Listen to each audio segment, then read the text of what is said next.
Beer ആകൃതിയിലുള്ള കുപ്പികളിലാണ് ഉൽപ്പന്നം വിൽക്കാൻ പ്ലാൻ ഇടുന്നത്. നമസ്കാരം, കൊട്ടാരക്കര മീഡിയയിലേക്ക് സ്വാഗതം.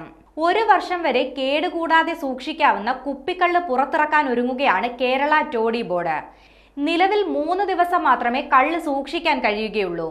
പിന്നീട് അത് പുളിക്കുന്നത് മൂലം അമ്ലഗുണം ലഭിക്കുന്നതിനാൽ 3 ദിവസങ്ങൾക്ക് ശേഷം ഉപയോഗിക്കാൻ സാധിക്കില്ല. എന്നാൽ കള്ള് പുളിക്കുന്നത് നീട്ടിവെച്ച് കൂടുതൽ കാലത്തേക്ക് കേടുകൂടാതെ സൂക്ഷിക്കാൻ കഴിയുന്ന സാങ്കേതിക വിദ്യയാണ് ടോഡി ബോർഡ് വികസിപ്പിക്കാൻ ഒരുങ്ങുന്നത്. വിപണിയുടെ സാധ്യത വർദ്ധിപ്പിക്കുന്നതിനും പുതിയ തൊഴിലവസരങ്ങൾ സൃഷ്ടിക്കുന്നതിനും ഈ സംരംഭം ലക്ഷ്യമിടുന്നുണ്ട്. ബിയർ ആകൃതിയിലുള്ള കുപ്പികളിലാണ് ഉൽപ്പന്നം വിൽക്കാൻ പ്ലാൻ ഇടുന്നത്. ആൽക്കഹോൾ കണ്ടന്റിന്റെ അളവിൽ മാറ്റം വരുത്താതെയും രുചിയുടെ കാര്യത്തിൽ വിട്ടുവീഴ്ച ചെയ്യാതെയും 12 മാസം വരെ പുളിക്കുന്നത് നീട്ടിവെക്കാനുള്ള ബയോടെക് രീതി നടപ്പിലാക്കുകയാണ് ഇവിടെ ചെയ്യുന്നത്. ആൽക്കഹോൾ അളവ്, മണം, രുചി എന്നിവയെ ബാധിക്കാതെ കൂടുതൽ നേരം സൂക്ഷിക്കുന്നതിനുള്ള ഒരു രീതി തങ്ങൾ വികസിപ്പിച്ചെടുത്തിട്ടുണ്ട്.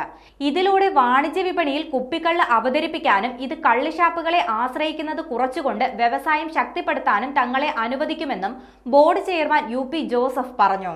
പദ്ധതിയുടെ ഭാഗമായി ബോർഡ് ചെയർമാനും മുതിർന്ന ബോർഡ് ഉദ്യോഗസ്ഥരും കളമശ്ശേരിയിലെ കിൻഫ്ര ബയോടെക്നോളജി ഇൻക്യുബേഷൻ സെന്ററിലെ സ്കോപ്പുൾ ബയോ റിസർച്ച് പ്രൈവറ്റ് ലിമിറ്റഡ് സന്ദർശിക്കുകയും പുതിയ സാങ്കേതിക വിദ്യ ഉപയോഗിച്ച് വികസിപ്പിച്ചെടുത്ത കുപ്പിക്കള്ള് പരിശോധിക്കുകയും ചെയ്തു.